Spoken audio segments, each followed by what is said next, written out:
अस्सलामुअलैकुम, कैसे हैं आप सब। उम्मीद है सब ठीक ठाक होंगे, खैर खैरियत से होंगे। अल्हम्दुलिल्लाह मैं भी बिल्कुल ठीक। और यहाँ पे जी मैं बर्तन वाश कर रही थी किचन में। मैं जैसे ही नाश्ता वगैरह करके बच्चों को स्कूल भिजवा के तो जब मैं किचन में आई तो मैं किचन की सूरत हाल देख के दंग रह गई। तो फिर मैंने ना यहाँ पे अपने बाजू कसे और मैंने कहा कि नहीं, ये बर्तन जो है ना, ये सबसे पहले मैं वाश करूँ, किचन साफ़ करूँ। किचन साफ़ हो गया तो समझो घर का सारा काम हो गया, क्योंकि किचन नीट हो जाए ना। किचन की सफाई, एक्चुअली घर की सफाई जब मॉर्निंग में करनी होती है तो सबसे मुश्किल होती है।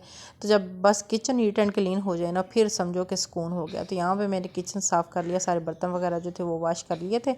तो अब जो था मुझे रूटीन के मुताबिक बाकी घर की सफाई करनी थी। तो ये था कि अब मुझे ना काफ़ी सारा बोझ जो था ना, एक सर पे काम करने की टेंशन थी, वो मेरी कम हो गई थी। तो सफाई वगैरह करके मुझे कुछ भूख फील हो रही थी तो मैंने दूध लिया और थोड़े से रस जो थे वो बचे पड़े थे। तो मैंने कहा चलें दूध के साथ वो रस खा लेते हैं, अपनी भूख मिटाते हैं, भूख का इलाज करते हैं। तो रस वगैरह खाए। उसके बाद तब तक बच्चे जो थे, मैं सालन वगैरह बनाया और खाना वगैरह जो था वो बच्चों के लिए मैं रोटी बना रही थी। जब बच्चे स्कूल से आ गए थे, फिर बस स्कूल से आके ही अपने ये चीज़ें कुछ अपनी बाय करके लाए थे तो वो देखना शुरू हो गया। अब इसमें इनका डिसाइड नहीं हो रहा था किस बच्चे ने कौन सी चीज़ रखनी है।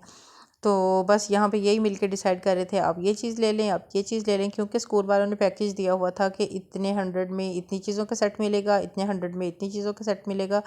तो उस हिसाब से अब इन्होंने एक ही सेट लिया था। अब उसमें कलर्स थे, स्टिकर्स थे, कुछ ये ड्राइंग बुक्स थी। तो अब जो था ना, इन्होंने आपस में डिसाइड करना था। तो खैर जी, यहाँ पे इनकी भी फिर बीच में नाराज़गी भी हुई थोड़ी सी, इब्राहिम की, थोड़ी सी अज़ल्फ़ा की तो खैर नहीं, थोड़ी ईशल की थी। तो इनको मनाया मुनवाया इनको इनके मसले जो थे ना वो मैंने हल किया। और उसके बाद बस फिर बच्चों को पढ़ाया, इनका कुरान पाक वगैरह पढ़ा बच्चों ने। फिर रात होगी, रात का खाना वगैरह खा के तो हम लोगों ने बच्चों से प्रॉमिस किया हुआ था कि बाहर निकलेंगे, चलें आप लोगों को कोई आइसक्रीम वगैरह खिला लाएंगे। तो यहाँ पे बच्चों को आइसक्रीम खिलाने के लिए लेके गए थे। और ये तो मैंने फ़र्स्ट टाइम देखी है, ग्रीन कलर की कॉर्न, वही होती हैं वो जो skin of white light skin वो इसी शेड की होती हैं। और देखें अब कॉर्न्स में भी शेड्स आ गए, वाह। तो खैर जी, यहाँ से बच्चों को आइसक्रीम वगैरह लेके दे के तो हम लोग वापस आ गए थे।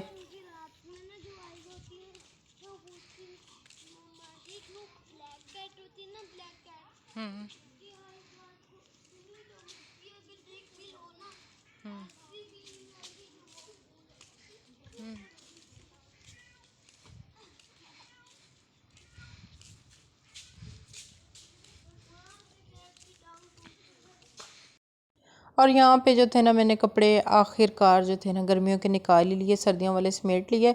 बहुत ज़्यादा खिलारा था, मैं बहुत ज़्यादा थक गई। इतना मुश्किल कोई काम मुझे ये लगता है ना, ये जब एक सीज़न के कपड़े समेट के रखने होते हैं और दूसरे सीज़न के निकालने होते हैं। ओफ, मैं कहती हूँ कि मेरी बस होगी, कि मुझे इतनी बस हुई कि मुझे रात का खाना जो था ना वो बाहर से मंगवाना पड़ा। मेरे में हिम्मत ही नहीं थी कि मैं कोई घर का काम कर लेती। बाकी रूटीन का तो किया था लेकिन रात का खाना नहीं बना सकी थी। तो यहाँ पे मैं आप लोगों को अपने टमाटर दिखा रही हूँ। माशाल्लाह से टमाटर जो है वो भी काफ़ी सारे लगे हुए हैं। तो अब जब ये रेड रेड हो जाएंगे फिर इनको उतारेंगे, इनसे कोई केचप वगैरह बनाएंगे, कोई कुछ करेंगे। तो यहाँ पे अच्छा, मैं जो है ना हमेशा से, जिस तरह हमारा सिस्टम, मेरे पास कबर्ड्स वगैरह तो है नहीं, तो ये एक लकड़ी की पेटी है। तो इसमें ना मैं सारे कपड़े जो है ना उनके पंडे बना बना के ना रख देती हूँ। एक सीज़न के सबके अलग अलग पंडे होती हैं, तो फिर वो निकाल लेते हैं और दोबारा से पंडे जो है सर्दियों वाले कपड़ों के वो बना बना के रख देते हैं। तो यहाँ पे भी ऐसे था। और जब ये काम हो रहा होता है ना कपड़े वगैरह समेटने का, तो फिर हमें पिक्चर्स पुरानी नज़र आ जाती है, फिर हम वो निकाल के देखते हैं तो बड़ा मज़ा आता है वो देखने का ना। कुछ पुरानी यादें ताज़ा हो जाती हैं, बच्चों का भी बचपन देख लेते हैं, कुछ अपना बचपन देख लेते हैं। तो यहाँ पे फिर रात का खाना जो था वो इनके बाबा से मंगवाया बाहर से, क्योंकि आप उनकी बैटरी थी लो। तो बस ये थी मेरी आज की वीडियो। अगर आपको अच्छी लगी हो तो please like share and subscribe. Okay, take care, अल्लाह हाफिज़।